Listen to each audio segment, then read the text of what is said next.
As Aria entered the vault's burning heart, ancient relics rose around her like spirits awakened by her presence. The fire core pulsed with volcanic power, calling to her as if recognizing its rightful heir.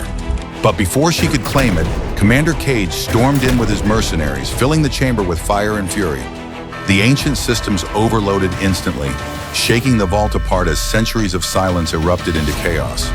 Grabbing the core, Aria ran for her life through collapsing bridges and blazing gunfire, every step seconds from disaster.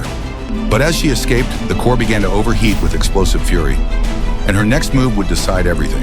Like and subscribe for the next chapter.